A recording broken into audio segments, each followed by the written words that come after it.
हरे कृष्णा, राधे राधे। नवरात्रि की बहुत बहुत शुभकामनाएं फ्रेंड्स। पहले दिन की स्थापना, पूजा, हवन, सारी चीज़ें हमने देखी और हमने बहुत अच्छे से नवरात्रि की शुरुआत की। अब इस वीडियो में हम देखेंगे कि प्रतिदिन हर रोज़ हमें किस तरीके से नवरात्र में पूजन करना है। तो देखिए, पूजा करने के बाद समय जो आपने भगवान को प्रसाद चढ़ाया था वो 10-15 मिनट के बाद आप वहाँ से हटा लीजिए और घर के सभी मेंबरों को आप ये बांट सकते हैं। अगर आपने हवन किया था तो हवन कुंड को अच्छी तरह से साफ कर लीजिए। हवन कुंड किसी का भी बना हो, चाहे मिट्टी का ही क्यों ना बना हो, अच्छे से आप साफ कर लीजिए। और ये जो गोबर या लकड़ी का जो राख होते हैं, इसको आप किसी भी पेड़ पौधे में डाल सकते हैं। बिल्कुल बहुत सही रहता है और बिल्कुल कोई दिक्कत नहीं होती। थोड़ी सी राख आप चाहें तो अपने बच्चों को टीका करने के लिए भी रख सकते हैं। और ये जो राख का टीका होता है, इससे बच्चे डरते नहीं हैं और बहुत सही होता है। ये सारी चीज़ ना नेगेटिव एनर्जी दूर करने के लिए बहुत सही होता है। इसके बाद देखिए, जितने भी फूल हमने चढ़ाए थे, बहुत ही धीरे धीरे से आराम से हम एक एक करके फूल निकाल लेंगे। यहाँ पे रखा हुआ कोई भी चीज़ जिसका भी हमने स्थापना की है उसे हिलाना नहीं है।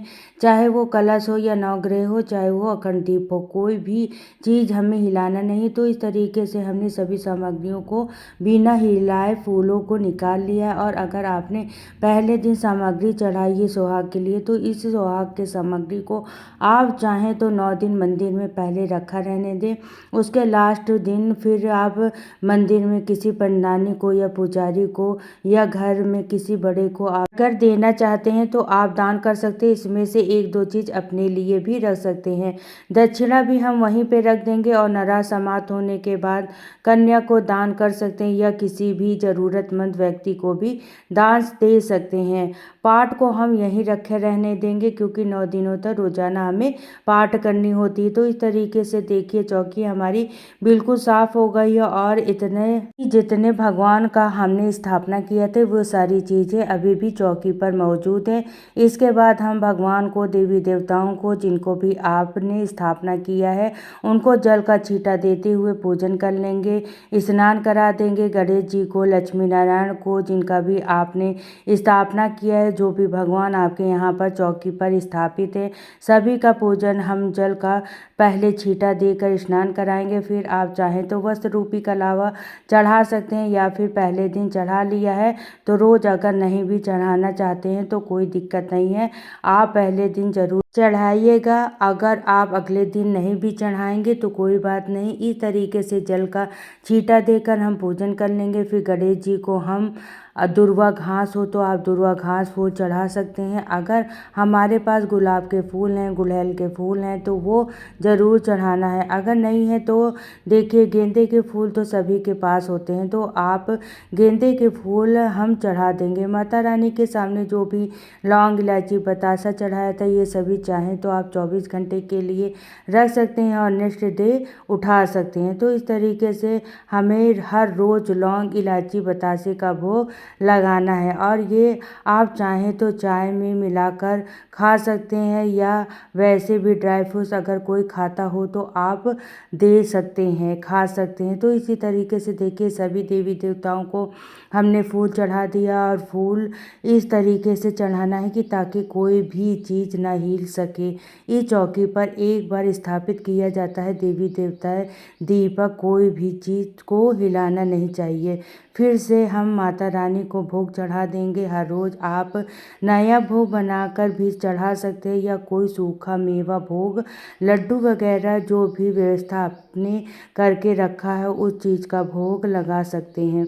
तो आप अगर रोज़ रोज़ भोग नहीं बना सकते हैं तो आप ऑफिस जाने वाले हैं या आपके पास इतना समय नहीं है तो आप सूखे मेवे की व्यवस्था ज़रूर रखना चाहिए। लौंग, इलायची, बतासे की व्यवस्था करके रखें और डेली आप भोग चढ़ा सकते हैं। सुबह और शाम दोनों टाइम पे हमें कुछ ना कुछ भोग चढ़ाना चाहिए। आप चाहें तो दूध का भी भोग शाम के टाइम पे चढ़ा सकते हैं, जैसे हम लड्डू गोपाल जी को देते हैं। इस तरीके से हमें दूध या दूध से बनी हुई कोई भी मिठाई का भोग चढ़ा सकते हैं। भोग चढ़ाने के बाद फिर हम पाठ करना है। जिस दिन के हिसाब से पाठ अगर कर सकते हैं 2 दिन, 3 दिन, चौथे दिन, 5वें दिन के हिसाब से आप पाठ को आगे लेते जाएंगे और इस तरीके से 9 दिन में 9 पाठ हो जाएंगे और ये बुक कंप्लीट हो जाएगी। तो हम पाठ कर लेंगे। हाथ में फूल लेकर ही पाठ करना होता है, खाली हाथ कभी भी पाठ